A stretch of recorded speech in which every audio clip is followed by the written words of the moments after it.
Overthinking happens when the gap closes entirely, when every thought is immediately treated as true, as urgent, as requiring your full engagement. When the distinction between "I am having a thought about failure" and "I am failing" collapses completely, and the mind, flooded with impressions it treats as realities, has no room to settle.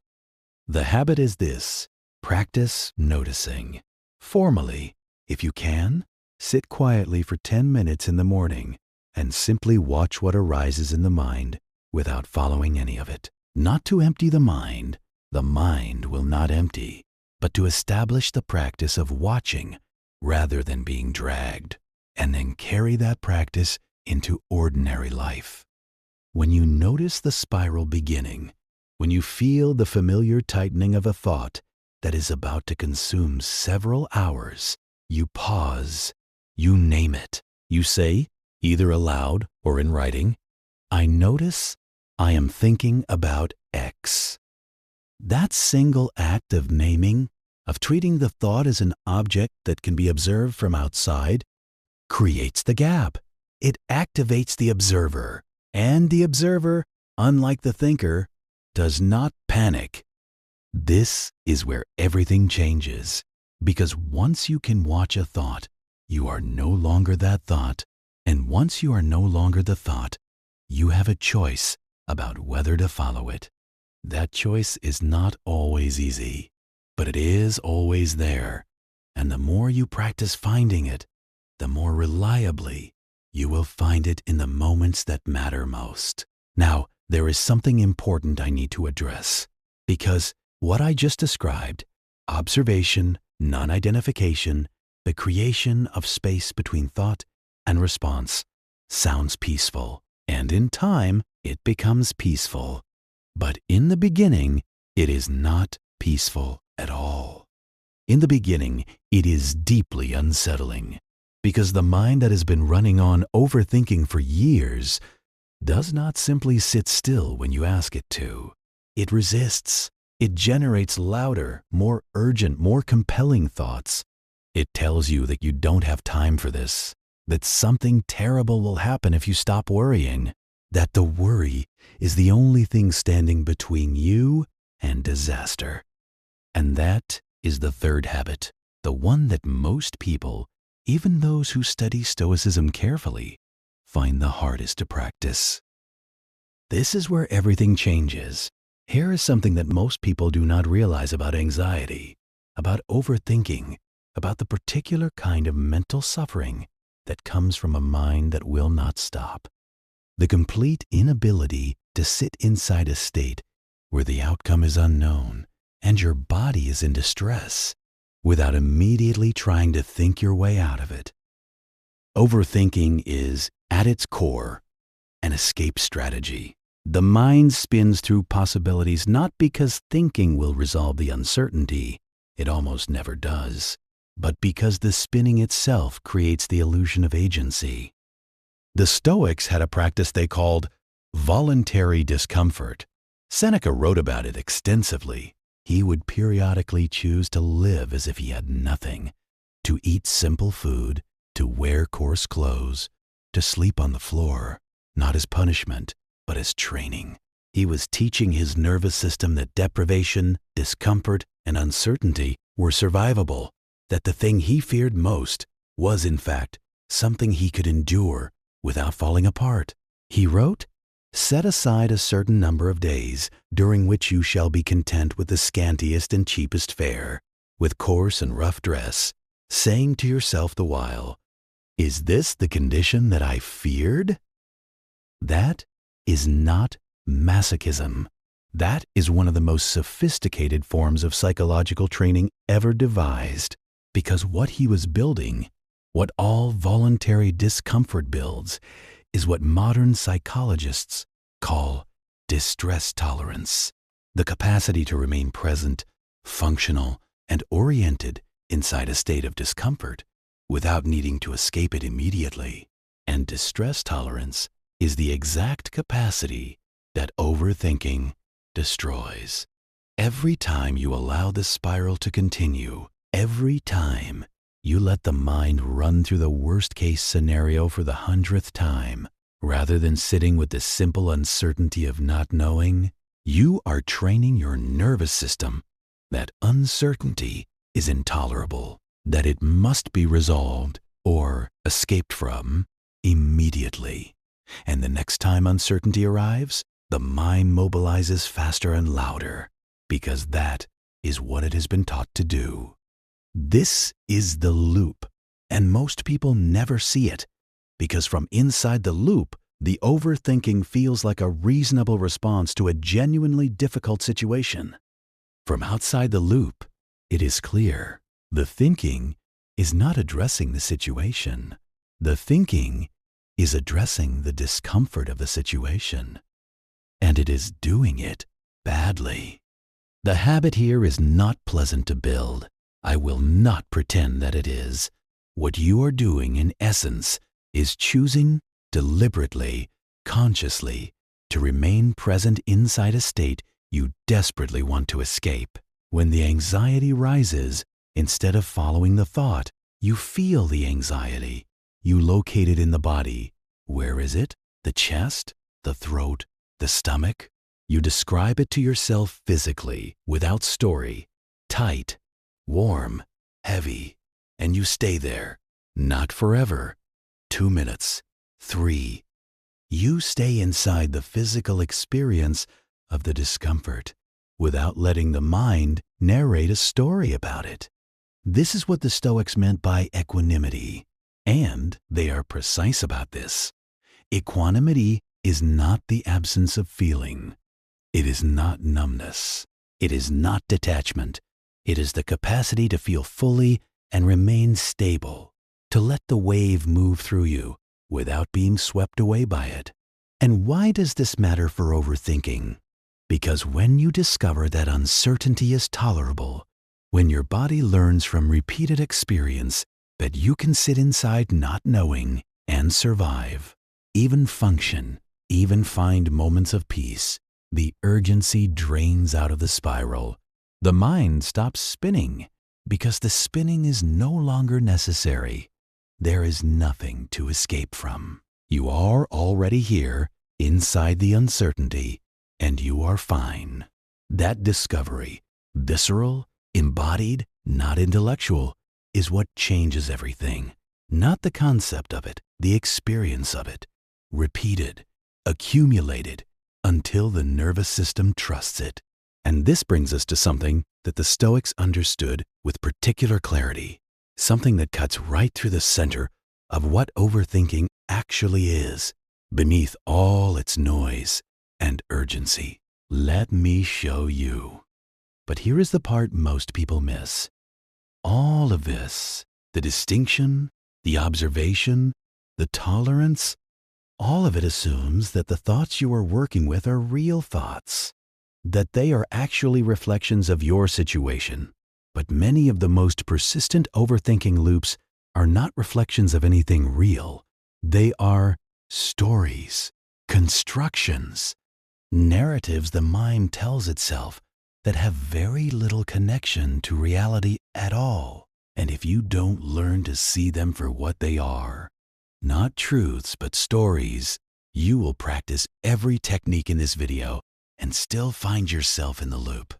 Marcus Aurelius wrote something that looks, on first reading, almost too simple to matter.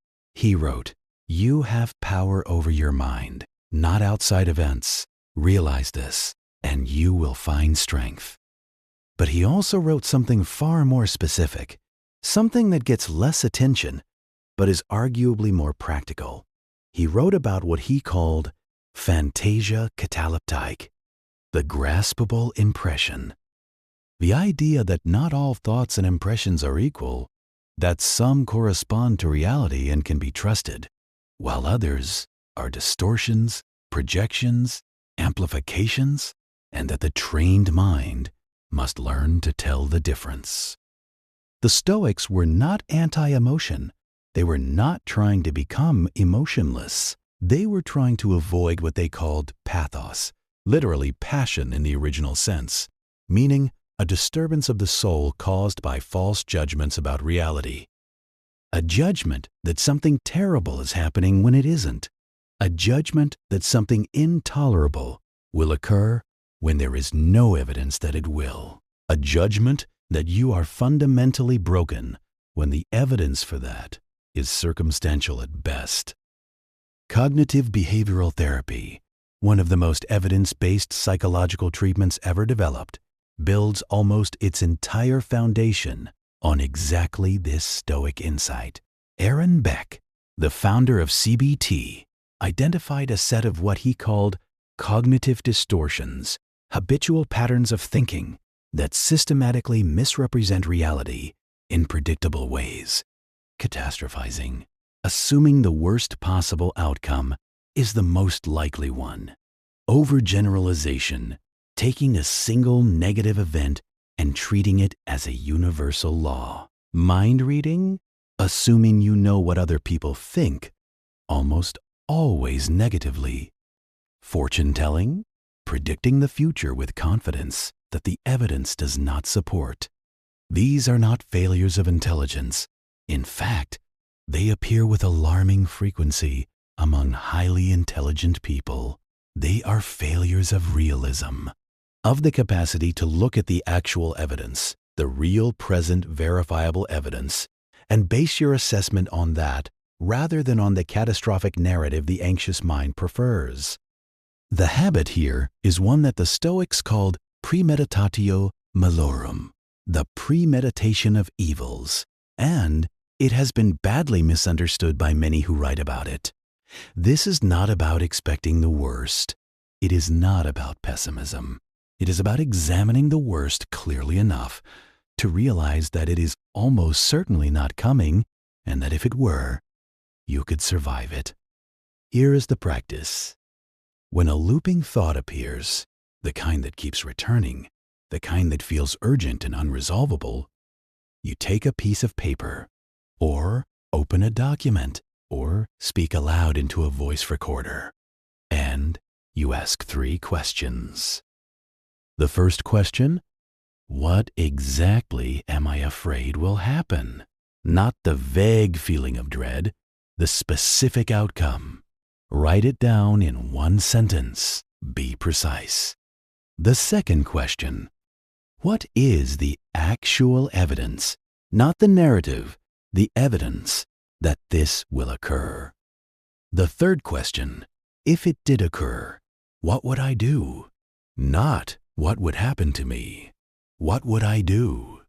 This third question is the most powerful of the 3, because the mind, in its fearful state, stops at the feared outcome.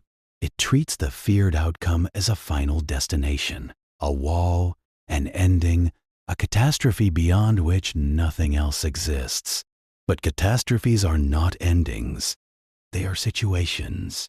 And every situation has a response. Every outcome, no matter how feared, has a morning after. When you write down what you would do, you do 2 things simultaneously.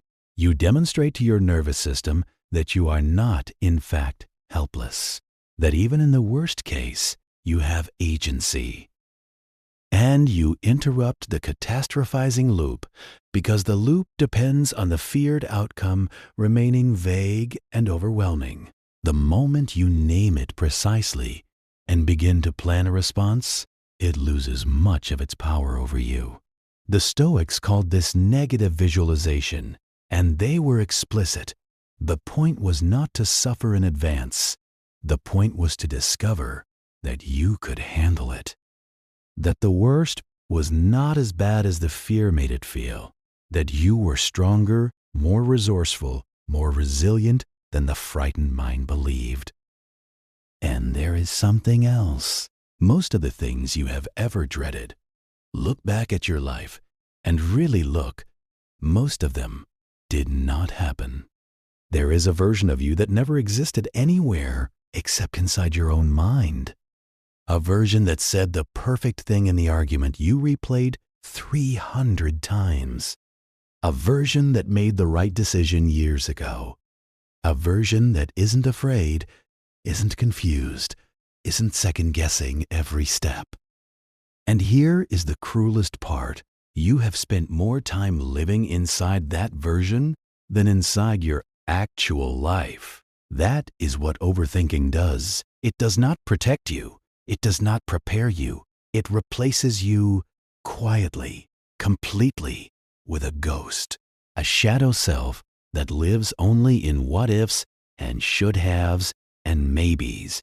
And the longer you stay inside that shadow, the harder it becomes to remember what the real world feels like. But this is not a video about positive thinking. It is not about convincing yourself that everything is fine when it isn't. The Stoics were not optimists. They were something far more powerful than that. They were people who had found a way to think so clearly that suffering lost its grip. Not because life stopped being difficult, it didn't. Not because the uncertainty disappeared, it never does. But because they had discovered something about the nature of the mind itself. Something that most people never learn. And before we go any further, I want to plant one idea in the back of your mind. Not fully explain it yet, just plant it, because it is going to change the way you hear everything else in this video. The Stoics believed that the mind that cannot rest is not a sharp mind. It is a frightened one. Sit with that for now. We will come back to it. Imagine you are holding a rope, a long rope pulled taut across a gap. And on the other side of that gap is the outcome you are afraid of, the failure, the rejection, the mistake, the loss. And you are gripping that rope so hard, your hands are bleeding. Now here is the question the Stoics would ask. What if the rope was never attached to anything? What if all that gripping, all that tension, all that white-knuckled mental effort, what if it was never actually holding anything back? What if the thing you feared was going to happen or not happen entirely independent of how hard you clutched? That is the great unspoken terror underneath all overthinking. Not that things might go wrong, but that we might have no control at all. And the mind, faced with that possibility, does what frightened animals do. It moves, constantly, frantically, because movement feels like agency, because spinning through possibilities feels like preparation. Because if you can just think about it long enough from every angle, maybe you can finally find the version where everything is safe. But you never find it because it doesn't exist. And somewhere in you, beneath all the noise, you already know that. You have been on this loop before. You know how it ends. The thoughts circle back. The anxiety doesn't resolve. And you wake up tomorrow having exhausted yourself on a problem that time or chance or the simple forward motion of life will resolve, or not, entirely on its own terms. Here is what I am going to show you across this video. 7 habits. Not tricks, not hacks, not 10-second breathing exercises that someone sells you between ads.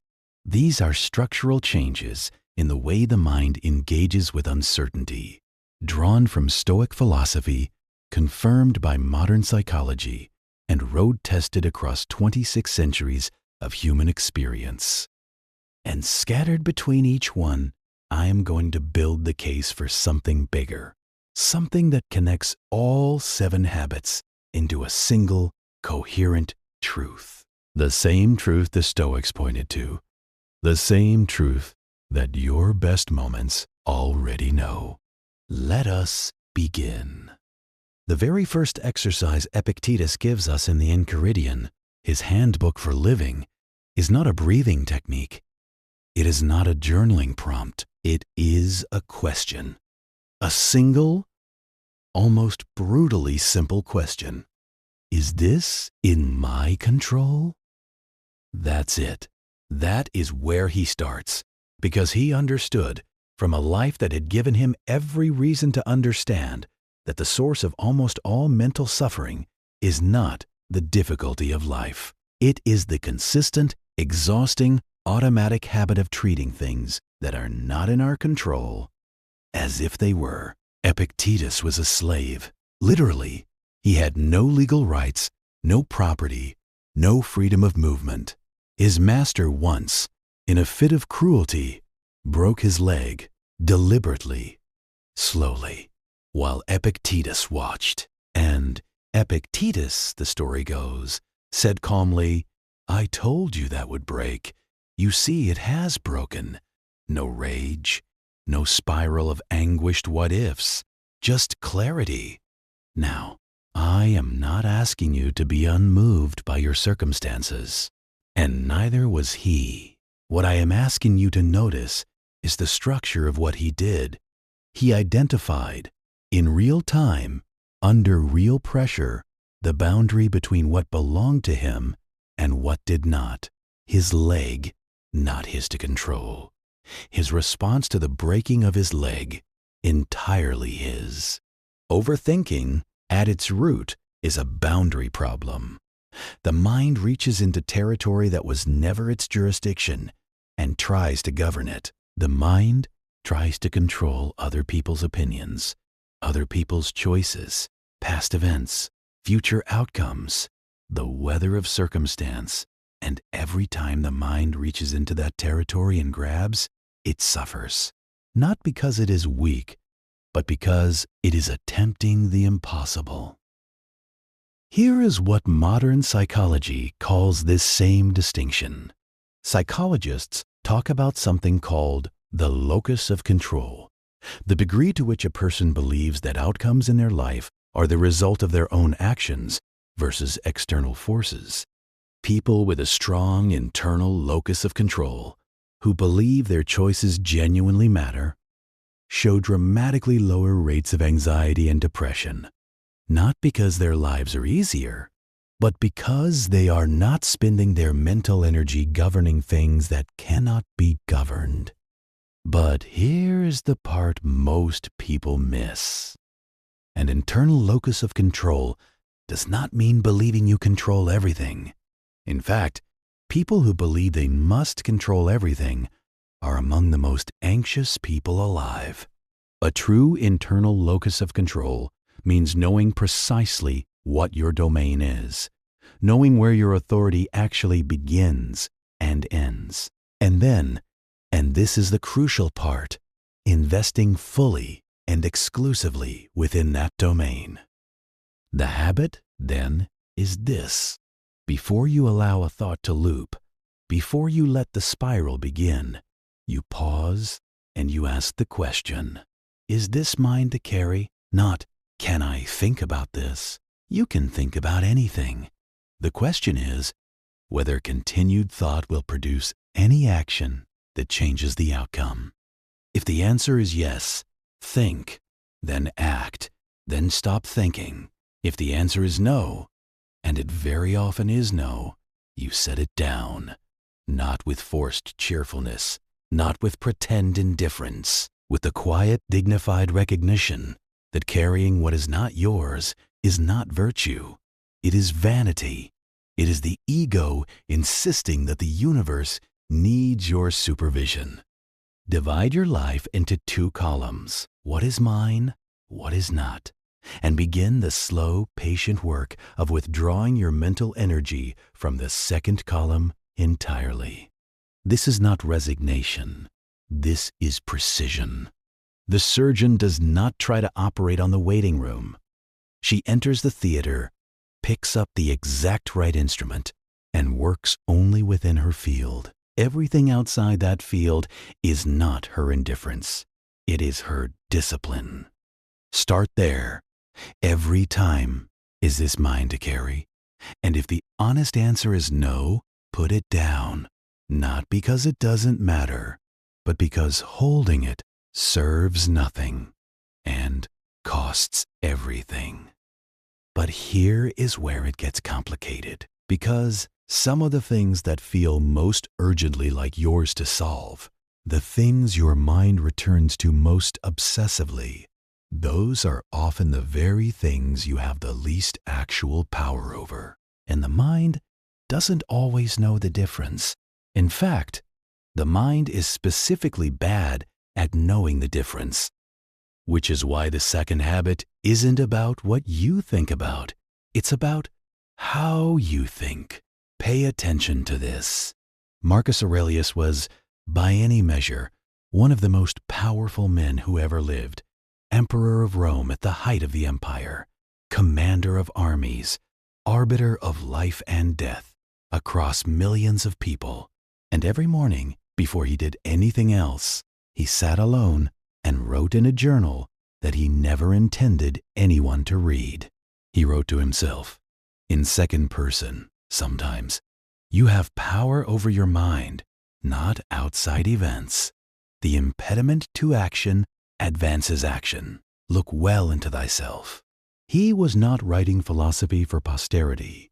He was talking himself down from the ledge, repeatedly, daily, because even Marcus Aurelius, with all his training, all his discipline, all his philosophical preparation, woke up with an anxious mind, woke up tired of people, woke up dreading the day. And he did not pretend otherwise. He wrote it down, and then he worked through it. That practice, that habit of observing your own thoughts as objects rather than living inside them as subjects, is one of the most powerful cognitive shifts available to a human being. And it is also one of the oldest.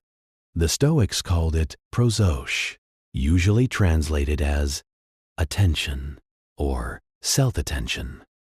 But it is closer to watchfulness, the capacity to stand at a slight remove from your own mental activity and notice what is happening without immediately identifying with it. Modern neuroscience has given us the language to understand why this works. When you are inside a thought, fully identified with it, lost in it, the amygdala, the brain's threat detection center, treats the thought as a real event. The body responds accordingly. Stress hormones, elevated heart rate, narrowed attention. The nervous system prepares for a threat that exists only in language and memory. But when you step back, even slightly, and notice the thought as a thought, something different happens. The prefrontal cortex comes online, the part of the brain responsible for perspective, for proportion, for the capacity to say, "This is what I am thinking, but it is not necessarily what is true." The activation of that observing capacity literally changes the neurochemistry of the moment. What this means in practice is deceptively simple. When a thought arrives, particularly a looping, anxious, spiraling thought, you do not engage it immediately. You do not argue with it or try to convince yourself it is wrong. You do not suppress it or distract yourself from it. You notice it, you name it. There is a thought that this will go badly. There is a thought that I am not enough. There is a thought that I should have done it differently. The Stoics distinguished between what they called the fantasia, the initial impression, the raw experience that arrives before you have processed it, and the syncathesis, the assent, the moment you decide whether the impression is true and whether to act on it. Between those two moments, between the impression and the assent, is a gap, a very small gap in most people, but a gap that can be widened through practice. And that gap is where your freedom lives. And this is why it matters, because the Stoics were not just interested in mental peace as an end in itself. They were deeply suspicious of any pursuit of comfort for its own sake. What they wanted, what all of this was in service of, was action, clear, purposeful, undistracted action. The kind of action that overthinking makes almost completely. Which brings us to a habit that sounds counterintuitive, one that the culture would almost never recommend to someone struggling with their thoughts. This is where the fifth habit begins.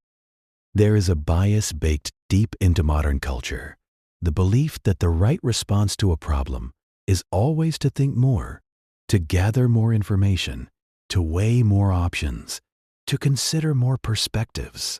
And there is a time when that is exactly right. But there is a far more common situation, one that most overthinkers know intimately, where the thinking is not producing any new information at all, where every additional hour of deliberation is producing the same thoughts in slightly different configurations. The Stoics had a name for the virtue that corrects this. They called it phronesis, practical wisdom, not the accumulation of information, the ability to act rightly in the present moment with the information available without waiting for a certainty that is never going to arrive. Epictetus said something that most people find jarring the first time they hear it. He said, "If you want to improve, be content to be thought foolish and stupid with regard to external things." What he meant was this: the person who is always thinking before acting, always refining, always deliberating, always waiting until they are completely sure, that person will never act at all.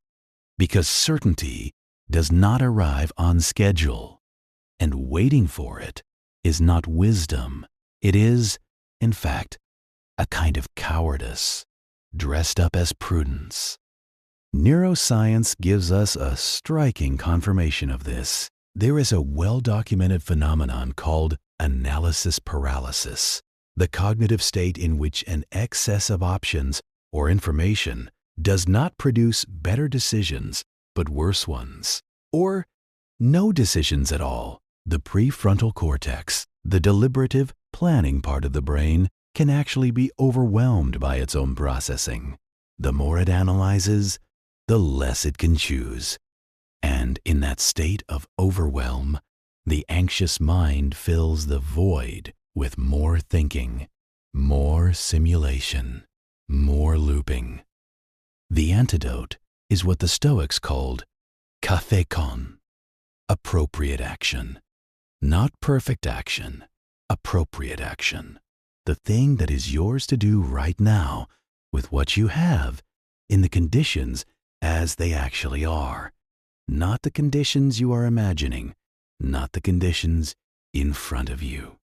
The habit here is deceptively simple and psychologically profound.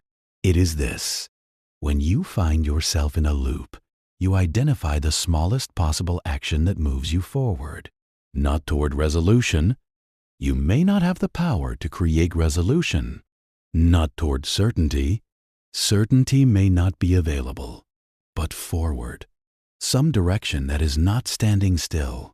It might be making one phone call, writing one paragraph, taking one walk that takes you physically away from the environment where the spiral lives, doing one thing with your hands, cooking, cleaning, building, fixing. That requires enough physical attention to pull the mind out of its loop. This is not distraction. Distraction tries to suppress the thoughts by replacing them with something louder or more pleasurable. This is engagement. You are not running from the thought. You are choosing to put your energy somewhere that produces something real. And over time, and here is the part that matters, over time the mind begins to associate its energy with output rather than with spinning.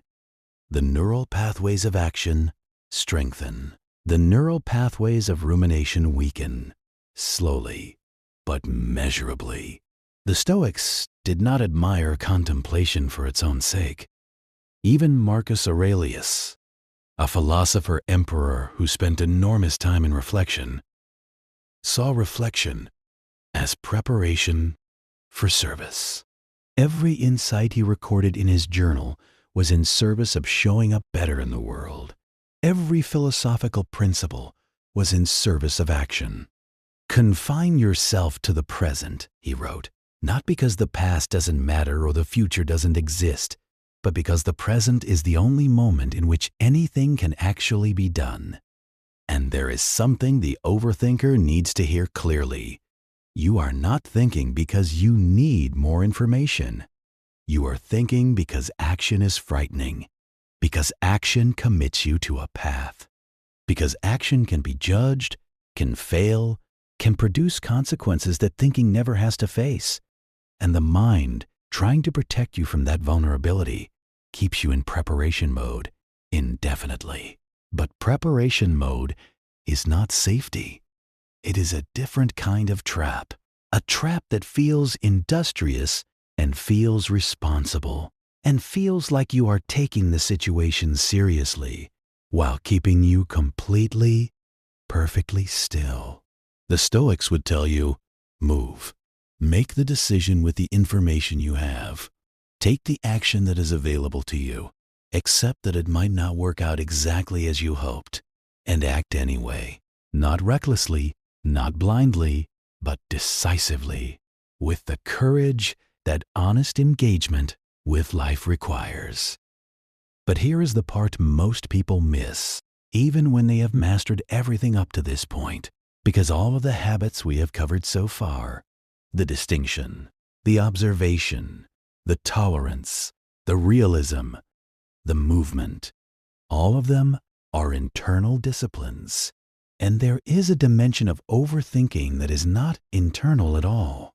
There is a dimension that lives in your relationships, in the stories other people tell about you, in the mirror that the social world holds up, and until you address that dimension, the loop will always have a back door. Pay attention to this next one. Here is a thought experiment.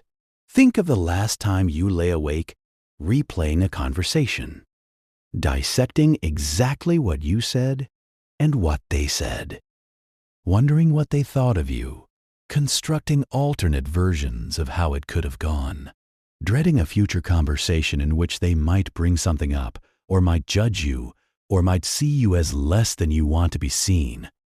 How much of your life, measured in hours, in days, in weeks, has been spent living inside the imagined minds of other people? The Stoics were extraordinarily precise about this. They identified what they called the desire for approval, and they ranked it among the most destructive forces in a human life.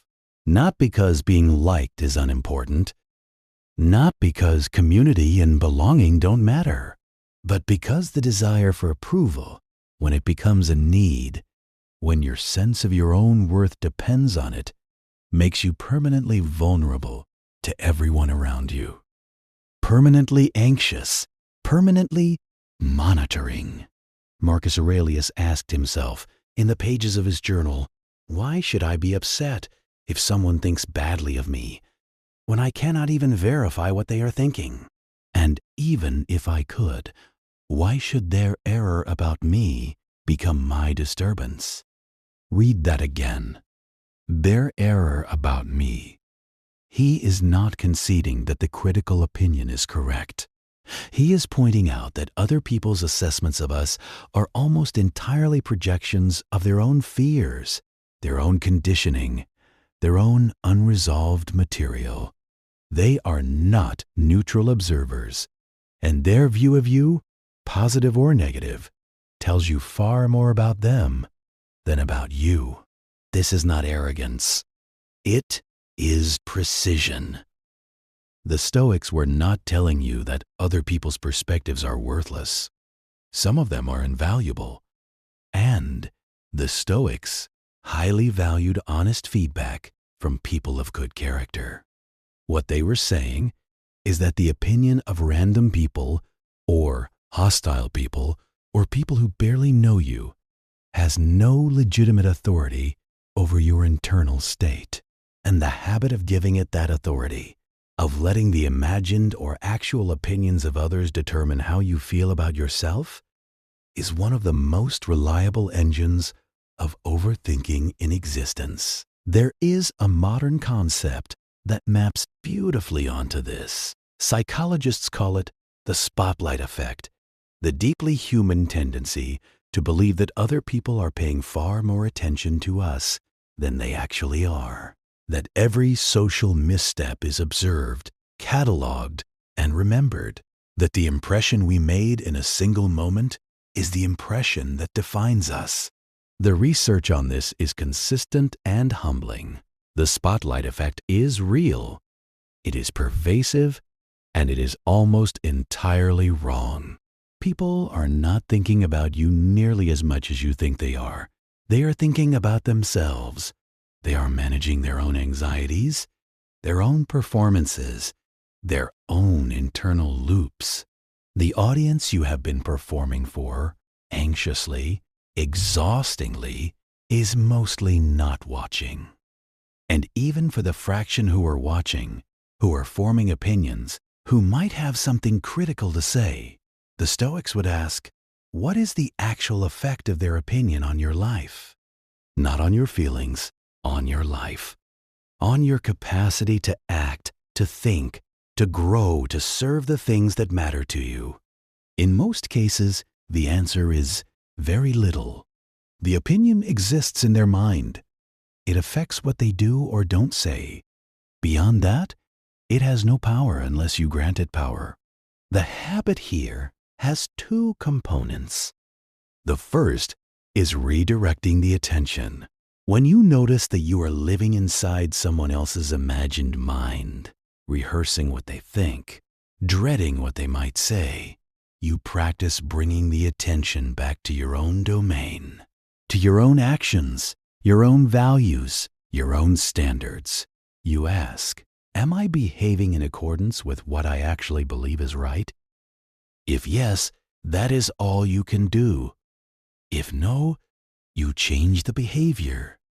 But you do not change the behavior in order to manage someone else's perception. You change it because you have your own standards that matter to you, regardless of whether anyone sees. The second component is what the Stoics called developing the inner citadel, an inner sense of self that is not constructed from external approval and therefore cannot be dismantled by external criticism. This does not happen overnight. It is built through the accumulated experience of acting according to your values, even when no one is watching, even when no one is approving, even when people are actively critical, and discovering each time that you are still standing, that you are still you, that the criticism did not hollow you out. Over time, the need for approval diminishes not because you have suppressed it, but because it has been replaced by something more solid. A self that knows itself well enough that it does not need to be confirmed from the outside. And this is why it matters, because when you stop living in other people's minds, something extraordinary happens. The mental bandwidth that was being consumed by that perpetual monitoring, that constant tracking of how you are perceived, becomes available for something else, for presence, for actual engagement with the actual life that is happening right now, in front of you, not in someone else's imagination. And that brings us to the seventh and final habit, the one that the Stoics considered the crown of all the others, the one that without the other six is nearly impossible, and with the other six becomes not just possible, but natural. This is where everything comes together. There is a line in Marcus Aurelius that I have returned to more times than I can count. He wrote, "Confine yourself to the present." 4 words, and in those 4 words, one of the most complete instructions for living that has ever been written. Not the past, not the future, the present. Now, when people hear this, they often interpret it as a kind of willful ignorance, as if confining yourself to the present means pretending the past didn't happen and the future doesn't exist. That is not what it means. The Stoics were not asking you to stop learning from experience or stop planning for what comes next. They were asking you to notice where your mind actually is when it is suffering. And when you look closely, when you really investigate the nature of your overthinking, you will find almost without exception that it lives in one of two places. It lives in the past, in the events that have already occurred and cannot be changed, or it lives in the future, in the events that may or may not occur and that your present thought cannot determine. The present moment, this breath, this task, this conversation, this room, is almost always fine, almost always manageable, almost always survivable. The suffering is never quite here. It is always somewhere else. And the practice of presence is the practice of noticing that, of calling the mind back, not harshly, not with frustration, but with the same quiet patience with which you would call a distracted child. Back to here, back to now. This is what every serious meditation tradition has pointed to for thousands of years, and modern research has confirmed it with a precision the ancients didn't have. A landmark study by Matthew Killingsworth and Daniel Gilbert at Harvard found something remarkable. They measured people's attention throughout the day, whether their minds were on what they were currently doing, on the past, or on the future, and they measured their happiness at the same moments. The finding was this: people were less happy when their minds were wandering, regardless of where they were wandering, than when they were fully present. Even when they were wandering to pleasant thoughts, even when the activity they were present for was neutral or mundane, presence itself, the simple, undivided quality of being here, produced well-being more than any particular content of thought. The mind is a time machine, and the time machine has become our cage. But here is the thing that separates Stoic presence from every cheap version of mindfulness you have seen turned into a commodity. Stoic presence is not passive. It is not about softening into the moment and going limp with acceptance. It is active. It is intentional. It is full engagement with what is actually in front of you. Marcus Aurelius was not writing about serene monks sitting in gardens. He was describing how to be fully present in an empire in crisis, in a war, in a court full of intrigue and betrayal, with a body that was slowly failing him. He was describing how to bring everything you have to the moment that is actually here, rather than dispersing it across the infinite landscape of past regrets and future anxieties. The habit of presence is built in small moments.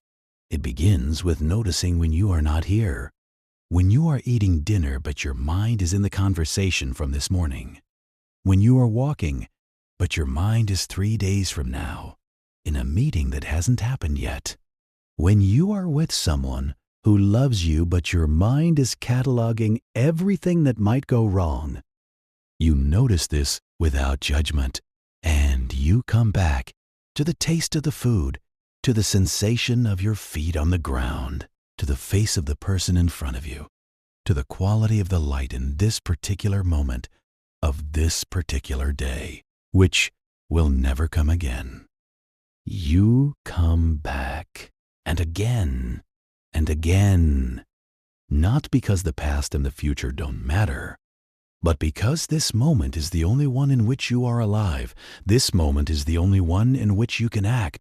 This moment is the only one in which love is possible, in which beauty can be felt, in which something real can be done. The overthinker has been told that their thinking is careful, responsible, thorough. But the most careful thing you can do with your one life is to be present for it, to stop missing it in the fog of what was and what might be, and to be fully, completely, without reservation, here. And here is what no one tells you about the habit of presence. It does not just quiet the mind.